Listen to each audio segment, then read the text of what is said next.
We're here at Exhibitor Live 2023 in Louisville, producing Event Marketing Redefined. I'm with the host of Event Marketing Redefined, Yes, CEO of Rockway Exhibits and Events. Mm-hmm. Matt, why'd you decide to bring your team to Exhibitor Live? Man, we are stoked to be here, number one.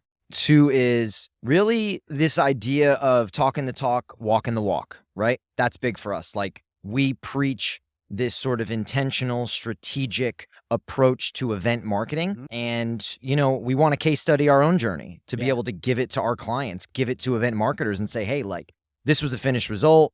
This was our engagement. This was our intention. This was our strategy. So that's like number one for us being.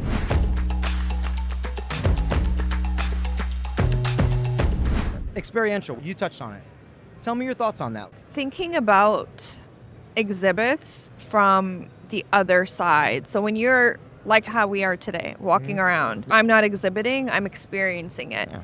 Going booth to booth, experiencing all of these things, like how do you retain that information and how are you memorable? It's something that has to stay with you. So taking it up a notch, really standing out, giving an experience to someone, because if you've hit somebody on an emotional level or an intellectual level or something that stands out to them, they will remember you. And it's about that experience. It's about that human connection and triggering something in them. And I think that's what we're all here to find out. We have to take it up a notch. Like, it has to be about the experience. I always relate it to? I like hotels. I always think, I always remember hotel experiences, especially the really, really good ones. Yep. Because an experience, like you said, it stays with you. It's an experience and it's all your senses. So we actually do something a little bit different than ROI. We do ROX, which is return on experience. I love that. That is our big thing. We like to say that experience is everything. And so we're really zoning in on how the portal makes people feel. It's not sexy, it's not flashy. So we really have to showcase that we are accessible, that we have whatever you need at the tips of your fingers, data, all that good stuff. You're saying return on experience is huge. Had a guest on yesterday, Bianca. She talked a lot about how is somebody leaving your space feeling emotionally. Yes, the 5 senses are very important. Yeah. Even down to the smell, which some people don't even realize. But when people walk into your space, even like a Starbucks, when you walk into a Starbucks, what do you smell? Coffee. You're like, ooh, that smells good. I want a coffee. So that's the same thing. And even in a bigger space like this, there are still certain ways with food, with candles, different things like that to make the whole experience come to life. The concept of beginning with the end in mind, right? When you're strategizing is, in my opinion, what a true event marketer is, say, versus like an event planner who's planning things up. Event marketers kind of thinking down the line. Absolutely. What are the results, my customers, and then starting at the beginning and saying, let's now build this strategy out. Number 2 is really to talk to event marketers. That's what our whole show is about, right? It's about talking to event marketers and getting an understanding of their challenges, their struggles. What do they need? What are they seeking? What are they here to learn?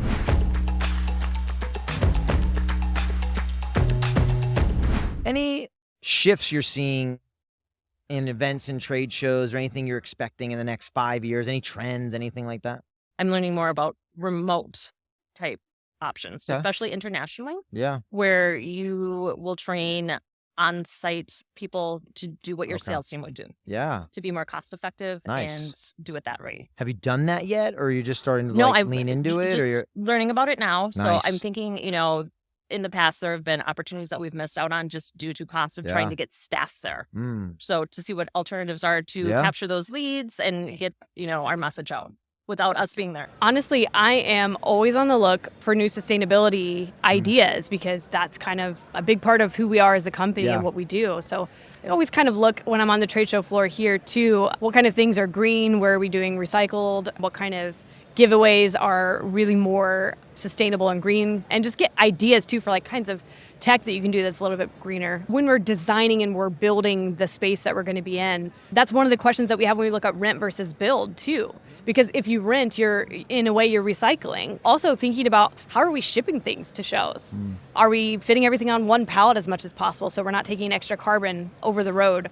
How are we flying to the events? Are there lots of connecting flights? So even from the logistics standpoint, all the way into how we build and design the show. And then for us, the top level, easy picking thing is the giveaways, because that's one of the things I noticed when I walked around that trade show floor there. I did notice one exhibitor that had really just a few, but one especially that had the whole table full of the cheap swag stuff.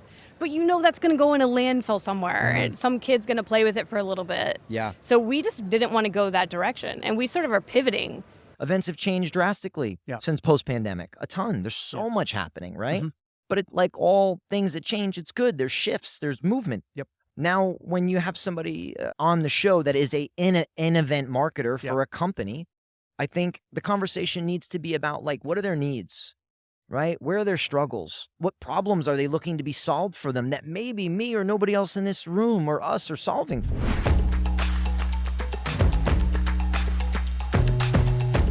There used to be a ton of trade shows. I feel like the industry is kind of consolidating because everyone's budget has been cut.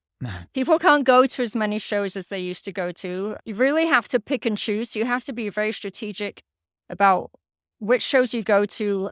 And that's why ROI is so important, because you have to kind of score your shows to figure out which are the best ones to go to. What are we going to get the most bang from our buck from? And choose wisely, because you only have a set number that you can go to. So you better be going and getting as much out of it as you can. So I think that's the biggest thing moving forward for event marketers, is they're going to have less shows to go to, and they need to put more money into fewer shows.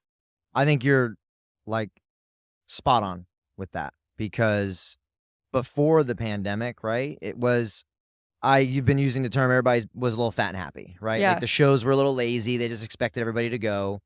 Everybody was going to exhibit, to attend, and the monies were there, and it was like, we don't need a big reasoning. We just kind of go. Now it's tightening up.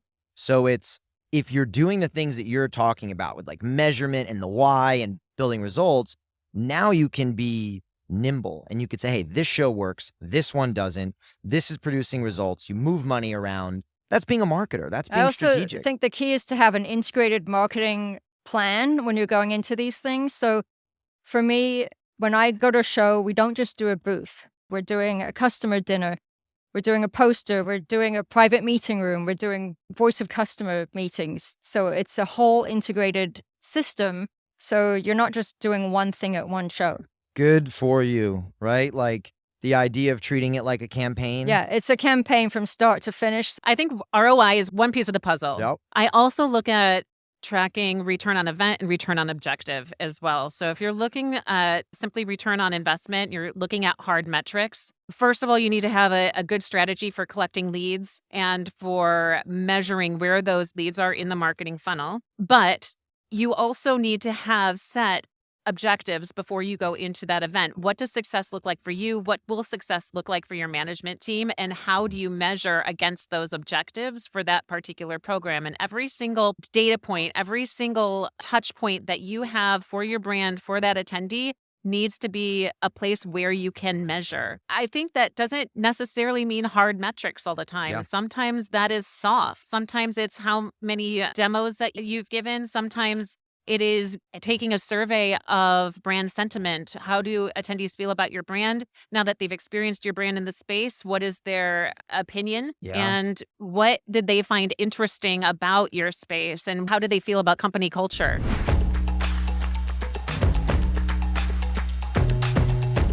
Tell me a little bit about sort of like the key value prop and problems that your product's solving.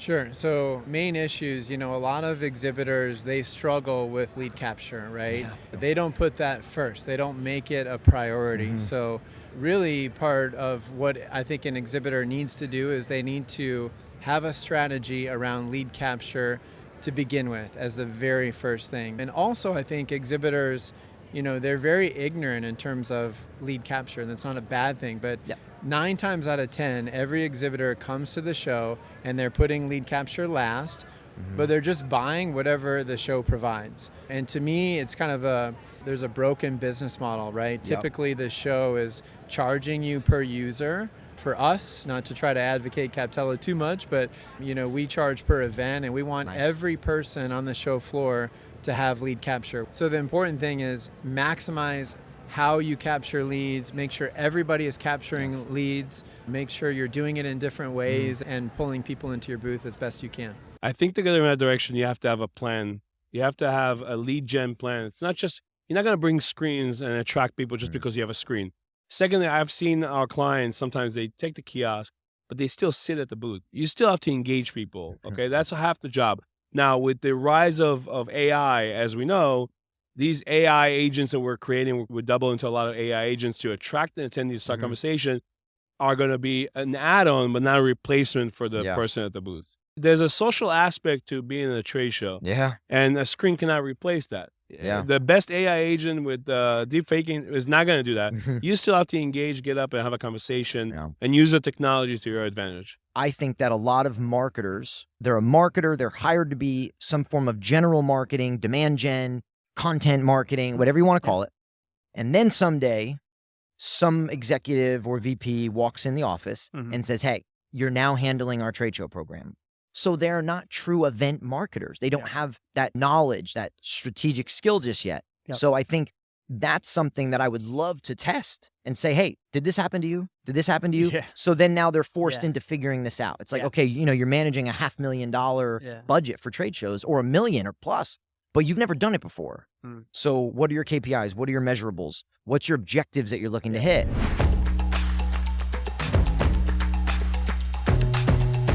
One of my first sessions was my best session, led by Candy Adams, and someone else leads it now. And it was the basics. It was a 2-part class. It was the basics of event planning, because just like you're saying, I was kind of thrown into doing it. You build a foundation. And I understood the basics of the paperwork, but I didn't understand the breadth of what I was going to see.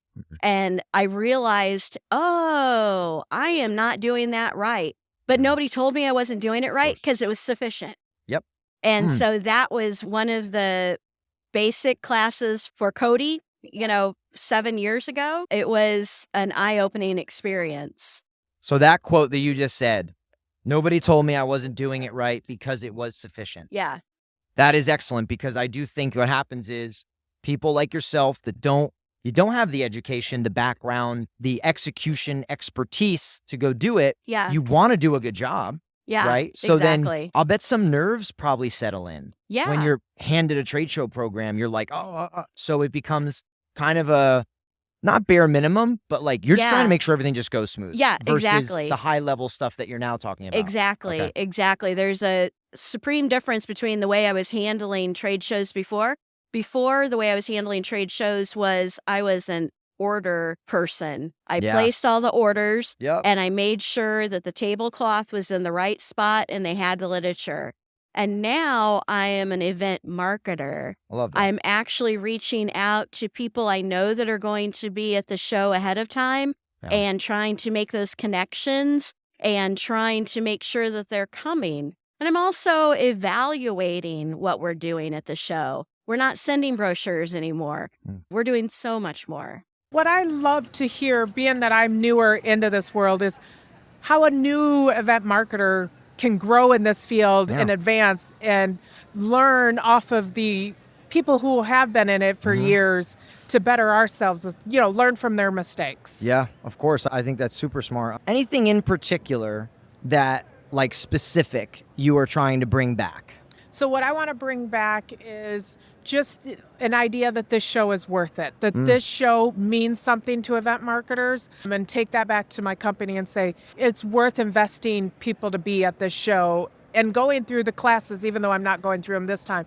The step of, okay, you're here, take the classes, be a part of it, because you only get better. Yeah. I think that's having actionable things as well, isn't it? Like having like actionable things. You're like, hey, like I learned this here, this was discussed here, brainstormed here, and I'm bringing it back, right? I'm bringing it back for this, which I think is really cool. Exactly, yes. So it's the idea of, so I can sit with my boss and go, okay, here's what I learned from this show. Here's what we can implement. And here's things we could look forward to implementing years down the road that we need to start focusing on. And I've been taking all kinds of pictures to show my boss and say, here's why you need to come as well. Like, this is why it's not just good for me, it's good for you. And maybe even good for the next upper level management. So his boss, get a team together so we can talk to people, discuss what's going on, and then almost sit right away and create that plan of what we need to do. The advice that I would give is why. Ask the questions. Ask the why. Why do we go to this conference? Do we get results? Are we trying to drive leads? Is it for brand awareness? Is it to do demos? Are we trying to bridge an education gap? What are we doing here? Like, what specifically? Ask why. Why? And I think as you start to do that, you start to uncover things with like intentionality and saying like, wow, we really don't have a purpose here. Yeah. Is this show even good? Is our target client there? Are they not there? Is this worthwhile? Do we see a return? And I think that's what I would say. Push for results, push for things that are meaningful, that matter. Yeah. Don't just go through the motions. What kind of advice would you give a younger event marketer, a younger self, younger you, person just starting out? So my younger self, I would say, don't let people put you in a box. Nice. I very much got put in a box, like stay in your lane. I am not doing that anymore. I am researching. I am digging for myself. I'm finding the data that I want. I'm finding the experiences I want, just being here. Nobody in the industry told me about CTSM. I had to research that for myself. So don't let anybody Good for you. put you in a box. I like that. I think that's great. Don't just go through the motions, right? There's so much out there. There is a lot. You're finding it on your own, which I think is great. I like to think of myself as pretty agile Mm-hmm. and just continuously looking at things and going, I can make that better. I can make that my own, and just always growing. It's a good quality to have. Yeah. Because you're just constantly like, you're just figuring out, you know what I mean? You're just like, that doesn't feel right. I'm going to make a change. I'm going to, yeah. Nice. Or like my favorite analogy is if you have kids and you've ever seen the movie The Croods, you know, new I got 3, is, so. there you go. I You know get the it. deal. You know, new is bad, you die with new, and that's not true. Yeah. They lived because they got out of their cave. I think a lot of the event marketers and the people in the CTSM program, they have a lot of this, they have a similar story where they were a marketer or doing something for a company, and then a company basically said, oh, hey, by the way, handle the trade shows. And they're thrown in the fire. So essentially, they're kind of figuring it out on their own. They're running trade shows, trying to get everything up and running. And so that story should connect and bond them, right? And then now they're all here trying to get better. So they're seeking better information. They're seeking, you know, measurables, ROI, how to engage, how to be experiential. You know, there's so many things that I think tie them together. Yeah. So yes, creating some kind of community and giving them support system to lean on, I think is hopefully pretty cool. So the exhibitor advocate, right? Tell me why it's so important for these CTSM folks, for event marketers, exhibitors, that they should know. So we are a newly formed nonprofit association, trade association specifically dedicated to exhibitors. So our goal is to amplify the voice of exhibitors within the exhibitions and events ecosystem, right?